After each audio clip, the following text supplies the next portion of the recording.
Evangelho de João, capítulo 15, nós vamos ler do verso 12 ao verso 17. E vamos pedir a Deus que fale ao nosso coração à luz desse texto sagrado. Muito bem, diz assim o texto sagrado: O meu mandamento é este: amem-se uns aos outros como eu os amei. Ninguém tem maior amor do que aquele que dá a sua vida pelos seus amigos. Vocês serão meus amigos se fizerem o que eu lhes ordeno. Já não os chamo servos, porque o servo não sabe o que o seu senhor faz. Em vez disso, eu os tenho chamado amigos, porque tudo o que ouvi de meu Pai, eu lhes tornei conhecido. Vocês não me escolheram, mas eu os escolhi, para irem darem fruto, fruto que permaneça, a fim de que o Pai lhes conceda o que pedirem em meu nome. Este é o meu mandamento: amem-se uns aos outros. Semana passada falamos sobre o texto. Gabriel, tira um pouquinho do efeito, está dando assim muito efeito, por favor. Você está gravando, né, Gabriel? Ok. Semana passada falamos sobre esse texto, um pouquinho antes dele, a partir do verso 1. E no final chegamos a uma conclusão que não há convite mais pessoal, amoroso e eterno do que este. Como não há nada mais transformador para a vida da gente do que ser amigo de Deus. Foi assim que eu terminei o sermão na semana passada. E eu confesso aos irmãos que isso aqui ficou no meu coração a semana toda. Que coisa fantástica, que coisa maravilhosa. Ser amigo de Deus. Ser amigo de Deus. Poder ser amigo de Deus. O Criador do universo quer ser nosso amigo. E a pergunta que norteou a minha cabeça foi essa aqui: por que Deus nos chama de amigos? Eu me lembrei também de um sermão do pastor Ricardo Gondim, não sei quem dos irmãos o conhece, acredito que a maioria deva conhecê-lo, e um sermão muito antigo, até fui lá nas minhas coisas tentar achar ele, num CDzinho todo empoeirado lá. O tema do sermão do Ricardo era o seguinte: ouse chamar Deus de Pai. Ouse chamar Deus de Pai. E ele vai dizer o seguinte, que Deus tem muitos adjetivos, Deus tem muitas qualidades. Por exemplo, Deus é todo-poderoso. Deus é o grande general. Deus é o grande Senhor do universo. E aí ele diz assim: mas Jesus preferiu, quando nos ensinou a falar com Deus, Jesus disse assim: chame Deus de Pai. Estabeleça com Ele uma relação de pai e filho. O que muda muito, porque como nós poderíamos imaginar que o Deus Criador do universo se apresentaria para nós como nosso Pai? Alguém que está íntimo e próximo de nós, alguém que está acessível para nós. E meus irmãos, eu me surpreendi novamente, porque eu me lembrei desse sermão do Ricardo, mas agora eu fiquei surpreso também, porque Deus está nos chamando para sermos seus amigos. Ou seja, a possibilidade aqui é que nós sejamos amigos de Deus. Agora, há muita dúvida no que diz respeito à amizade nos nossos dias. O pastor Ricardo Barbosa descreve a amizade da seguinte forma. Veja uma descrição de amizade. Amizade é a alegria de dar e receber, de amar e sofrer, de confiar e entregar-se sem reservas. A alegria de dar, receber, amar e sofrer e confiar sem reservas. É estar com o outro mesmo quando não podemos aumentar a alegria nem diminuir a tristeza. Amizade é o encontro de almas que promove a nobreza do amor. Eu queria fazer uma pergunta aqui. Você só levanta a mão se você tiver coragem e se você for sincero ao levantar a mão. Senão não precisa, aqui ninguém é obrigado a nada. Você tem um amigo, alguém que você fala assim: essa pessoa é meu amigo. Levante sua mão. Que bom, hein? Que bom que muita gente levantou a mão. Então você sabe que a amizade é isso mesmo. Com essa pessoa, você experimenta essa coisa de dar, de receber, de amar e sofrer com ela, de confiar e entregar-se a ela, de estar com o outro, e mesmo que você não possa aumentar a alegria do outro, nem diminuir a tristeza do outro, a amizade é esse encontro de almas que promove a nobreza do amor. Quando você está com seu amigo, quando você se encontra com seu amigo, você se sente amado. É isso que acontece. Mas a amizade, meus irmãos, está sob grande suspeita nos nossos dias. Vivemos dias de muito individualismo, cada um pensa em si. Vivemos dias que as pessoas buscam muita realização pessoal. Elas se importam com o seu projeto de vida. Vivemos dias de muito consumismo. E as pessoas não querem coisas sólidas. Elas não querem o trabalho de conversar, de olhar, de ver, de ligar.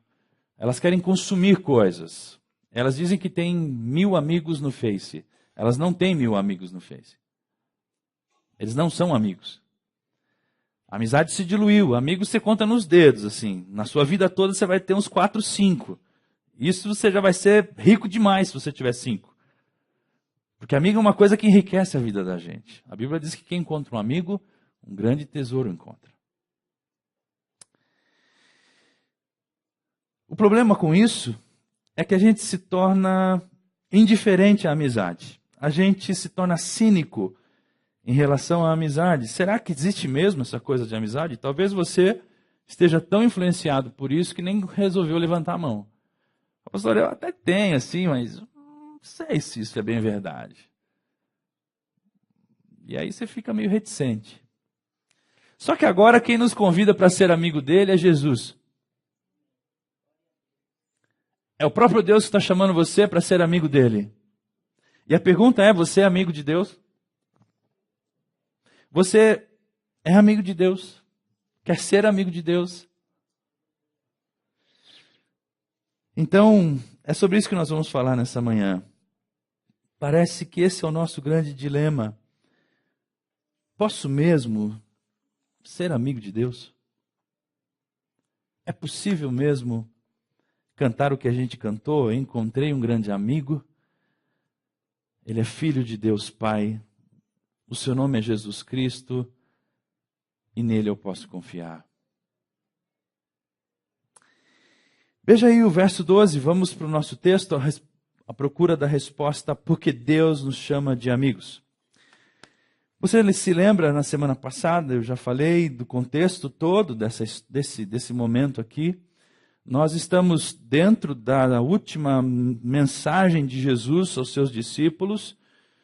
Jesus começa a mostrar que ele vai deixá-los e a inimizade que Jesus causou com os religiosos está se acentuando cada vez mais. O ambiente é muito ruim, muito ruim. É muito medo, existe ameaça de morte, perseguição. Jesus acaba de promover a ceia e dentro dessa ceia, Jesus diz assim, um de vocês aqui vai me trair. E começa a entrar um pânico nos discípulos porque todo mundo começou a pensar, será que sou eu, de mim que ele está falando? Isso seria horrível se fosse comigo. E aí Jesus então molha o pão na sopa e entrega para Judas. E esse era o sinal de que seria Judas o traidor. E os discípulos percebem tudo isso acontecendo. Jesus se aproxima dos discípulos, declara seu amor por eles. E o Pedro tem a coragem de dizer, não pense nisso, eu vou me doar por você, vou morrer por você. E Jesus diz assim, Pedro, você está muito enganado. Antes que o galo cante, 3 vezes você vai me negar, daqui a pouquinho isso acontece. E o Pedro, não te negarei de jeito nenhum. E não demora, é exatamente isso que acontece. Esse é o ambiente que Jesus está falando sobre essas coisas. E aí ele vai dizer que eu sou a videira verdadeira. E ele está se referindo aí no capítulo 15 em ser a fonte de vida de Deus no lugar da videira antiga que era Israel. Deus tinha plantado Israel para que Israel fosse uma bênção para todas as nações. Israel fracassou nessa missão. Então Jesus está dizendo, eu sou a videira verdadeira. Sou eu quem vai produzir frutos para a glória de Deus. É disso que Jesus está falando. E esse convite, como vimos na semana passada, é um convite que é um grande privilégio para nós estarmos ligados a Ele, porque isso é uma grande bênção. Bom, agora chegamos ao verso 12, que diz assim: o meu mandamento é este: amem-se uns aos outros como eu os amei. Lembre-se do que é principal, Jesus está dizendo. Você, diante das circunstâncias daquele momento, diante desse momento aqui que nós estamos vivendo, vocês devem se lembrar do que é principal. Jesus está reafirmando o mastro principal que vai sustentar a vida dos seus discípulos, o amor. Isso que me fez pensar, meus irmãos, que é muito fácil a gente se distrair com muita coisa nos nossos dias. Por exemplo, é muito fácil nós nos distrairmos com uma proposta de prosperidade. O Evangelho fala de prosperidade, sim ou não? Sim ou não? Tem medo de falar não, fala de prosperidade. Mas não só e não principalmente disso. O Evangelho fala de doutrina. O que o Evangelho tem de melhor são as suas doutrinas, e nós vamos pregar a doutrina, e vamos nos fincar o pé na doutrina, e vamos adorar a doutrina, é isso? Não é isso, o Evangelho também tem doutrina, mas não é isso que o Evangelho quer, não é isso que é principal. O Evangelho fala de milagres, mas são esses milagres que devem ser o centro da nossa vida? Não são esses milagres. Jesus está dizendo, queridos, olha, na hora que o mundo se avançar diante de vocês, vocês precisam lembrar do meu mandamento. O mandamento principal, o mastro principal, a pedra fundamental, que sustenta a vida de vocês e que sustentará o Evangelho é o amor. Nós falamos recentemente que o amor cria um novo lugar no mundo onde pecadores são atraídos para Jesus e uma multidão de pecados é coberta. O amor é o lugar, o amor é aquilo que cria uma possibilidade de que as pessoas sejam atraídas para Deus e que os seus pecados sejam perdoados. E nós, a igreja, somos responsáveis por dar densidade a esse amor de Deus. Então, nós podemos ficar atraídos por programas, ficar atraídos por entretenimento religioso, por música gospel, por prosperidade, por um tanto de coisas, mas isso não é o centro do Evangelho. O centro do Evangelho é amar. Precisamos lembrar sempre que podemos fazer um tanto de coisas extraordinárias, mas nenhuma delas significa coisa alguma se não tiver amor. O apóstolo Paulo já falou isso na carta aos Coríntios. Agora veja o verso 13 e o verso 14. Ninguém tem maior amor do que aquele que dá a sua vida pelos seus amigos. Vocês serão meus amigos se fizerem o que eu lhes ordeno. Jesus nos mostra como é que você ama. Jesus está dizendo, é assim que se faz. É assim que se faz. Você quer amar? Amem-se uns aos outros. Você quer amar? Quem aqui deseja amar o seu irmão, amar o seu próximo? Agora você tem que levantar a mão, porque todo mundo tem que desejar isso, né? Então não precisa levantar a mão. Todo mundo deseja isso. Então faz o seguinte. Dê a sua vida para Ele. Jesus está dizendo, ninguém tem maior amor do que aquele que dá a sua vida pelo seu amigo. Essa é a melhor forma de amar alguém.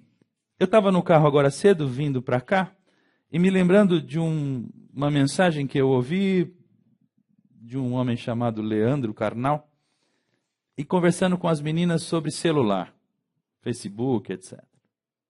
E veja que interessante. O Leandro diz assim que... Sabe por que você escreve assim, obrigado, OBG? Você, VC? Ou V? Amigo, AMG? Porque as pessoas, elas não estão preocupadas em explicar para o outro o que ela está sentindo.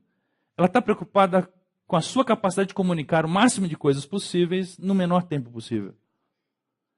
E a amiguinha do carro disse assim, Pois é, eu fui lá, olha o que ela fez, olha que engenhosidade. Ela foi lá no celular e bloqueou a autocorreção. E ela criou um código dela mesma, e ela disse assim, esse é o padrão que eu quero que você use. Então, se eu digito amigo, eu começo AMI, ele já preenche amigo, não preenche? Então, o dela não. Quando ela digitar AM, ela já sabe que é amigo e pronto, e bloqueia amigo. E diz só AMG. Eu estou dando um exemplo para os irmãos para dizer o seguinte, que nós estamos cada vez mais impessoais. Os estudiosos estão dizendo o seguinte, que essa geração não consegue mais ler o rosto das pessoas e descobrir o que as pessoas sentem, porque elas não olham no rosto. Já parou para pensar? Quantas horas elas passam olhando para o computador ou para o celular? Ei, estou falando com você. E quando ela olha para você, ela não sabe o que você está sentindo. Elas não leem as suas expressões. Elas não sabem o que você quer dizer. Elas estão acostumadas com, assim, carinha. Não sei o quê, pá, tá. Elas estão acostumadas com emotions. Tá certo? E quanto mais emotions tem na sua mensagem, nossa, fica um negócio muito legal, né? Bolo, parabéns, tal, não sei o quê, e palminhas, e assim, e fica, né? E se você quer comunicar direito, arrume fotografias pequenas para mandar para os seus amigos e eles vão saber que você está falando muita coisa. Mas isso é muito impessoal. Sabe o que Jesus está dizendo? Aquele que tem maior, ninguém tem maior amor do que aquele que dá a sua vida pelos seus amigos. Você quer fazer isso de forma prática?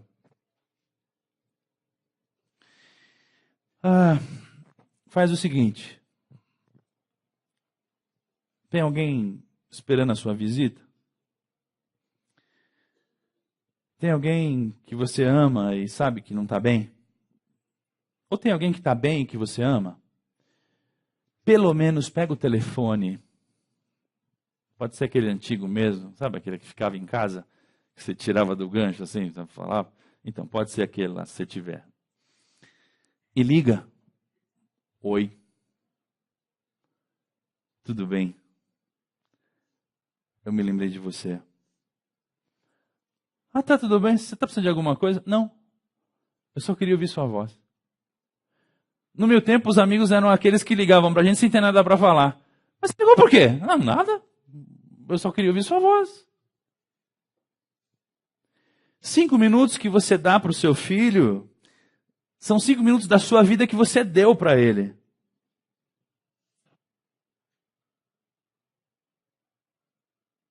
Como é que a gente dá a nossa vida pelos nossos amigos? Tirando o nosso tempo, a nossa vida, e compartilhando com eles o nosso tempo. Me parece que os nossos filhos, ou as crianças dos nossos dias, estão crescendo cercada pelos cuidados dos seus pais que vêm pelo correio, ou que você compra pela internet. Outro dia rolou uma história lá em casa que eu fiquei chocado. Um amigo da Raquel quebrou o iPhone 6 dele. Até aí tudo bem. Aí a mãe castigou ele. Vou castigar você. Vou comprar um iPhone 6 novo e vou te dar. E castigou o menino. Pensa num... Eu não posso estar com você. Eu tenho outras prioridades. Eu não tenho como dar de mim para você. Então eu dou do meu para você. Eu supro a minha falta com um brinquedo, com um celular, com um afazer, com uma academia, com um sapato, com um shopping, porque eu não quero dar de mim. Eu dou do meu, mas não dou de mim. Veja só, nós precisamos lembrar, meus irmãos, que Jesus aqui está dizendo de um sacrifício. Esse texto nos lembra que o amor humano que faz sacrifício é um amor supremo. Agora, precisamos lembrar que o sacrifício que está sendo dito aqui é a vida do Filho de Deus em favor de você, em favor de mim, para que pudéssemos nos reconciliar com Deus, o Pai. Jesus deu a vida apenas por seus amigos? Esse texto dá a impressão que é isso, né? Ninguém tem maior amor do que aquele que dá a sua vida pelos seus amigos. Eu diria que não. Não, Jesus não deu a vida apenas pelos seus amigos. Eu creio que não. Agora, é verdade que as pessoas que reconheceram e que reconhecem o valor da morte de Jesus e que os recebe como seu amigo, são essas as que serão beneficiadas pela vida de Jesus. E é esse o convite, é essa a abertura. Beneficie-se da vida de Jesus. Ele morreu por você, para que você fosse amigo dele. E todos aqueles que recebem Jesus como seu amigo, e se você tem um amigo, você sabe o que é ser amigo. Nada de segredo com seu amigo, nós vamos falar disso aqui já já. Por isso Jesus está dizendo, vocês serão meus amigos se fizerem o que eu vos mando. Em outras palavras, não pensa você que pode ser amigo de Jesus se você não entrar na pilha dele, se ele não fizer sua cabeça. Porque Jesus faz sua cabeça. Nesse mundo dizem que nós somos discípulos de alguém, né? Nós somos, a expressão um pouco chula, mas você paga pau para quem? A gente paga pau para alguém, né?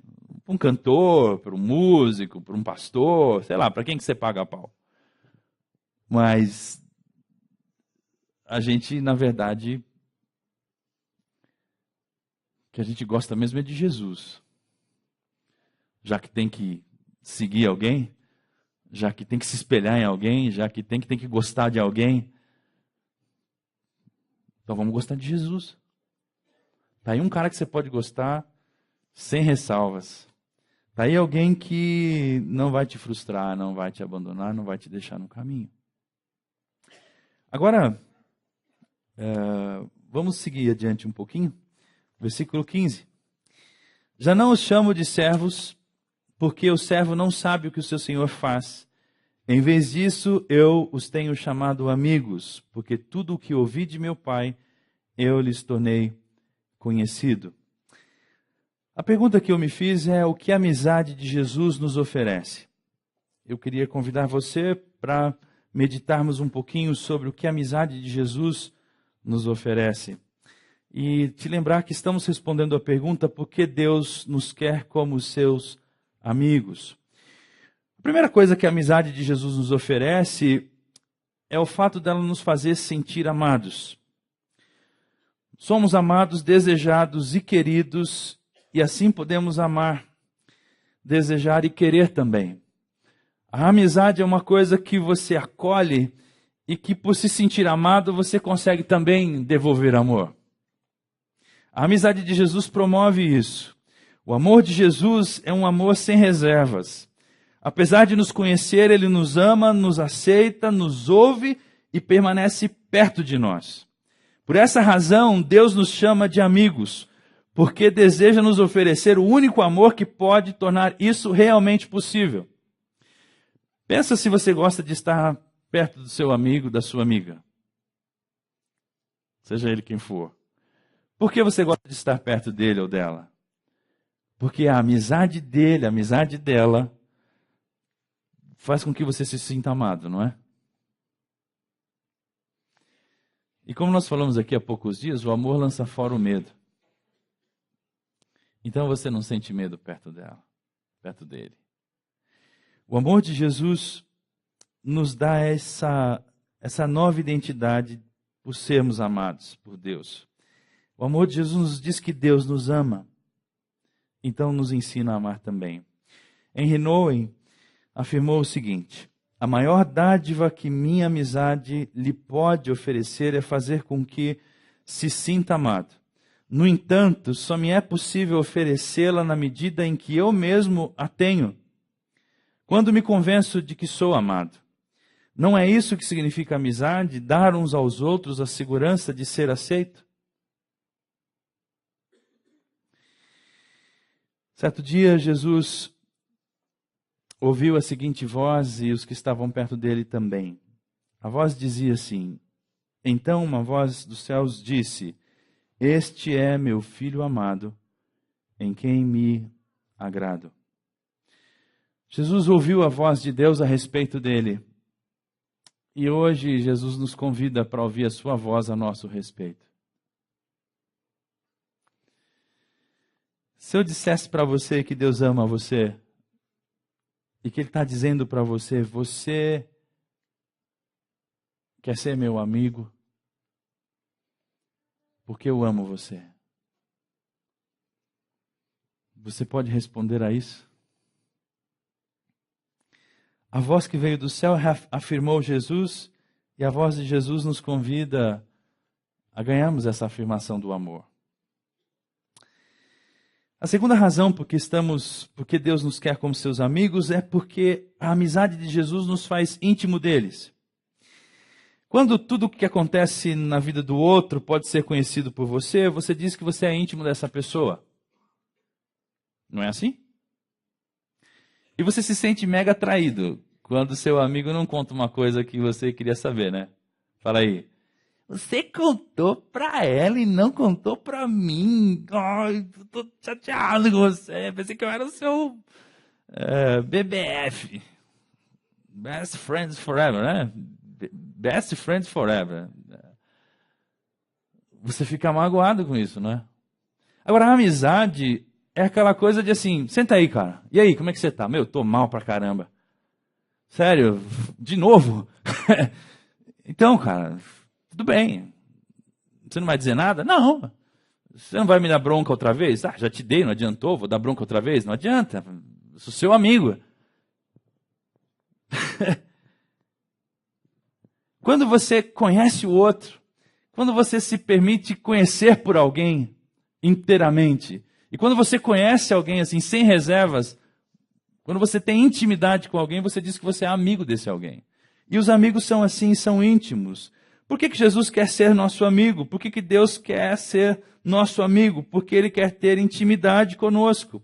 Jesus está dizendo aqui que já não chamo vocês de servo, mas chamo vocês de amigos, porque tudo o que eu ouvi do meu Pai, tudo o que o meu Pai me diz, todos os planos que Deus tem para vocês, eu estou tornando conhecido a vocês. Não existe mais barreiras entre você e Deus, você e mim. Você pode me conhecer, você pode entrar em mim, você pode ter intimidade comigo. Há a possibilidade de você ser amigo de Deus.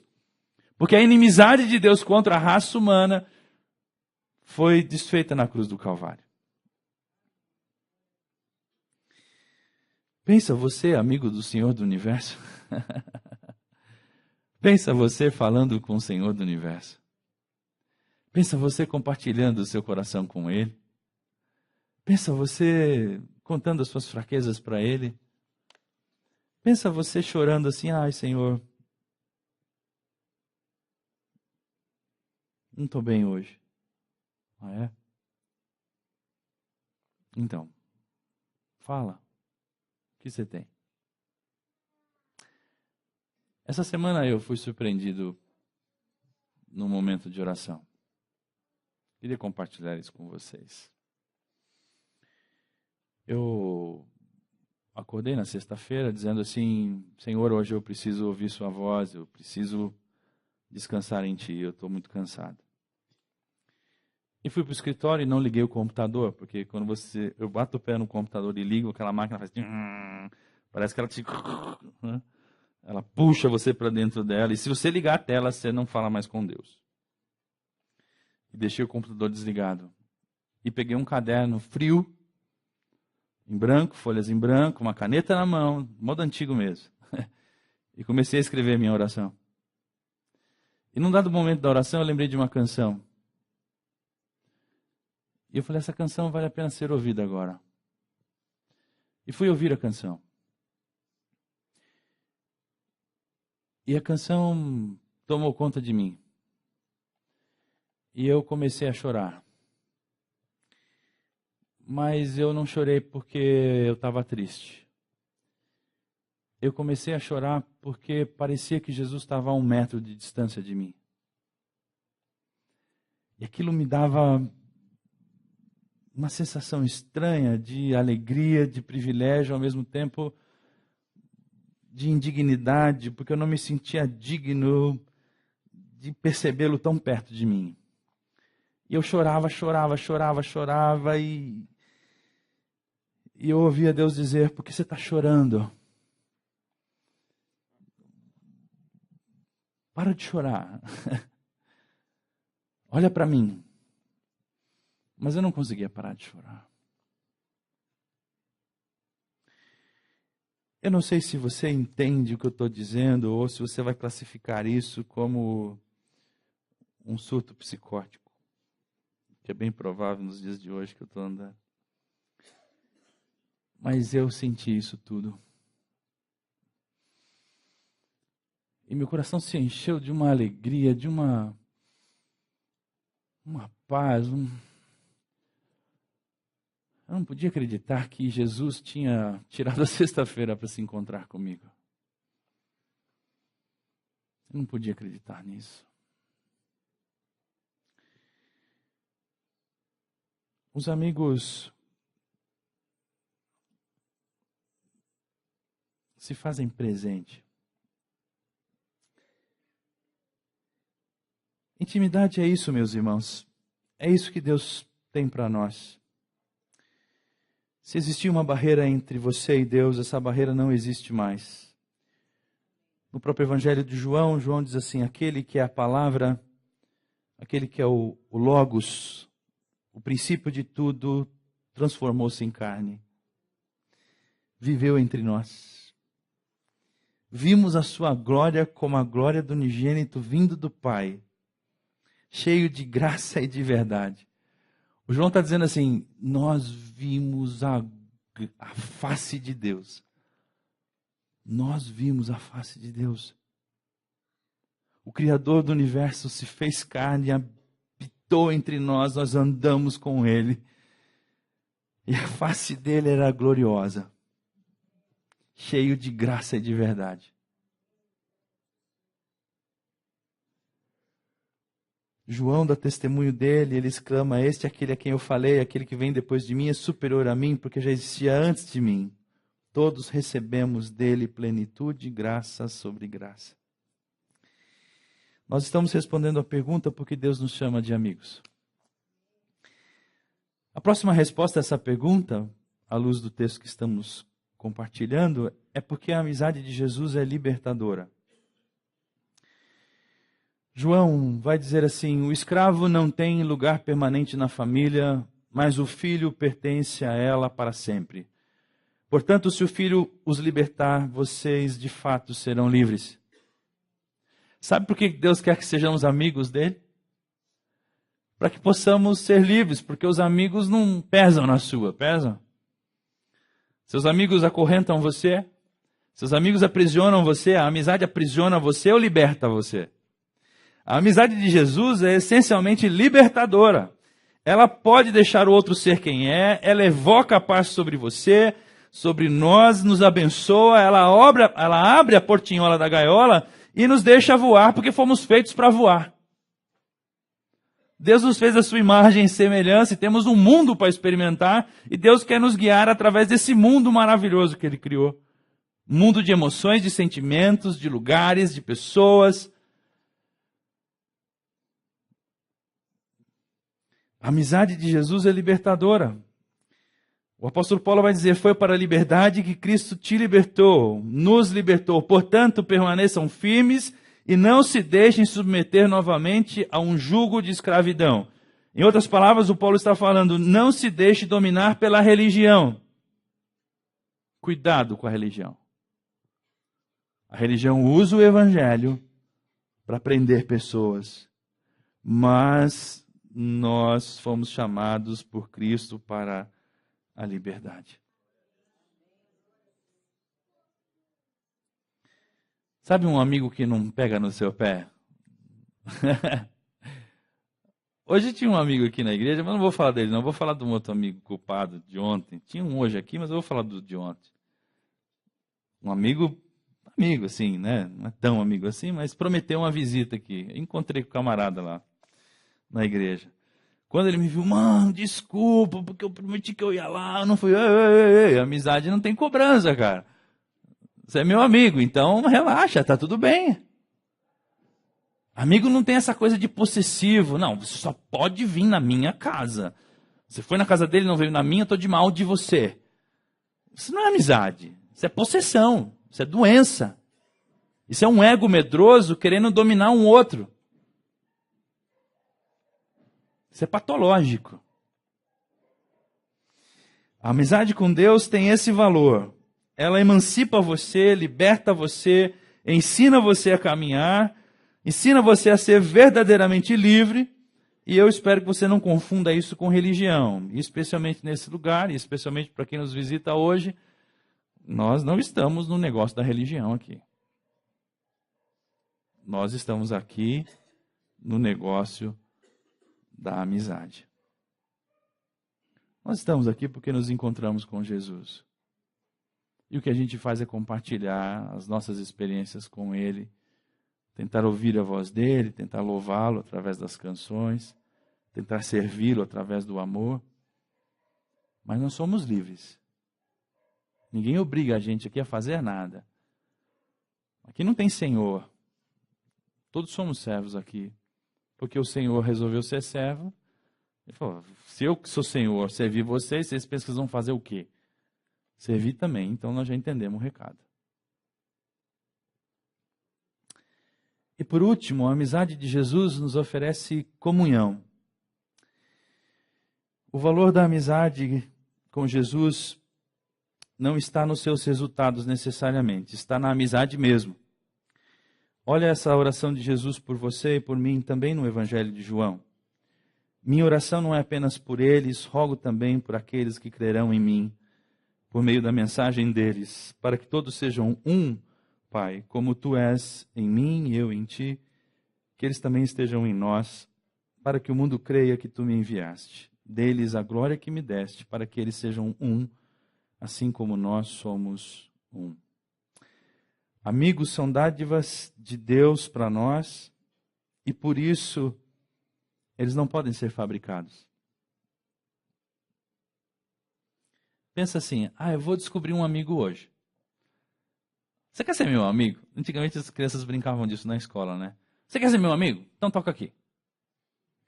Dá o dedinho aí. Você é meu amigo. Eu brincava disso na escola. Amigo não é assim que nasce. Amigo é uma dádiva, ele acontece. De repente você está lá na fila do ônibus. De repente você está lá no banheiro da escola. De repente você está lá no serviço. De repente você está lá na igreja. De repente você está em algum lugar, aparece alguém. Oi, tudo bem?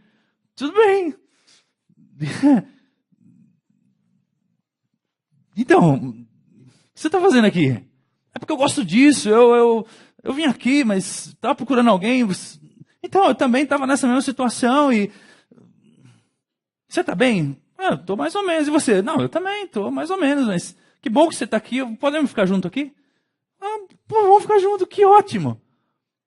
E aquele encontro fortuito, casual, anos depois se torna uma grande amizade. Ontem à noite eu falei num congresso de jovens, e aí o meu pastor estava lá, e aí no finalzinho eu estava falando sobre amizade, falou da amizade e tal, da felicidade, no que diz respeito aos momentos da vida. E depois terminou o culto, ele veio falar comigo e me abraçar. Ele está bem barbudo agora, horrível assim, que ele não me ouça. Corta essa parte. E eu abracei aquele homem e beijei sua barba. Eu nunca beijei um barbudo. É estranho, assim. Mas estava limpinho, pelo menos. É esquisito beijar barbudo, pessoal. Tirada, senão eu não vou te beijar mais. Porque Mas pensa num beijo significativo. E eu não sei se ele está passando por alguma coisa, mas eu fiz questão de manter os braços apertados e cochichar no ouvido dele, meio da barulhada daquela rapaziada lá. Pastor, você não sabe o quanto eu amo você. Aquele homem foi meu amigo. Ele foi. Foi uma dádiva de Deus para mim. Um presente que chegou e eu não esperava. Eu era um garoto de 17 anos, desesperado, sem saber o que fazer na vida, com uma menina no colo e contas para pagar no dia seguinte do casamento, sem ter emprego, e nem carteira de motorista. E ele me acolheu. Isso é uma dádiva. E sabe de uma coisa? A dádiva de hoje é Jesus para alguém, para todos nós. Pastor, eu não esperava que Jesus se oferecesse para ser meu amigo. Mas eu estou sentindo a presença dele perto de mim. Eu senti a presença de Jesus essa semana. É isso que Deus está dizendo para você. Você quer ser meu amigo? Porque eu não tenho mais servos, eu não tenho empregados, eu não tenho escravos. Se eu libertar você, eu quero emancipar você à categoria de filho. Eu quero emancipar você à categoria de cidadão do universo livre e feliz. Porque é amigo do Senhor do universo. Me incomoda muito que às vezes o testemunho da Igreja de Cristo parece mais com uma escravidão do que com uma oportunidade de alegria, né? Você olha para os crentes e fala, se isso aí é ser amigo do Criador do Universo, eu quero continuar sendo amigo do Zeca Pagodinho, tá ligado? Porque tá louco, os caras são tudo uns pirados, meu. Usa roupa de ver Deus e na segunda não tá nem aí com nada, não respeita ninguém. Então não estou entendendo essa amizade com esse Criador do Universo. Só funciona no domingo? É estranho. Tem um homem na Bíblia, enquanto eles servem eu vou fazendo aqui mais um sermãozinho rápido. Tem um homem na Bíblia que foi chamado de amigo de Deus, sabia? Alguém lembra o nome dele? Quem na Bíblia foi chamado de amigo de Deus? Quiz para os crentes velhos. Quem? Não, Enoque andou com Deus. E sumiu e deram fim nele igual o nosso aqui. A gente nem sabe onde é que ele está. De vez em quando ele aparece, de vez em quando ele anda com Deus. Qualquer dia ele não volta mais. Quem foi o homem que andou com Deus? Francisco, Enciclopédia Bíblica Ambulante. O Enoque foi o homem que andou com Deus, mas o homem que foi chamado de amigo de Deus foi Abraão. João foi reconhecidamente o amigo mais íntimo de Jesus, não é? Mas quem foi chamado pelas Escrituras de amigo de Deus foi Abraão. E olha só o que diz o texto sobre Abraão. Pela segunda vez o anjo do Senhor chamou do céu a Abraão e disse: juro por mim mesmo, declara o Senhor, que por ter feito o que fez, não me negando o seu filho Abraão, o seu único filho, esteja certo de que o abençoarei e farei seus descendentes tão numerosos como as estrelas do céu e como a areia das praias do mar. Sua descendência conquistará as cidades dos que lhe forem inimigos, e por meio dela todos os povos da terra serão abençoados, porque você me obedeceu. O profeta Isaías diz assim: porém, você, ó Israel, meu servo, Jacó, a quem escolhi, vocês descendentes de Abraão, meu amigo, eu os escolhi, eu não os rejeitei por causa de Abraão. Um dia, Deus fez uma prova com um homem chamado Abraão. E dessa prova, de entregar o filho ou não, Deus disse assim: muito bem, agora eu sei que você não me negou, você foi fiel a mim, você foi meu parça.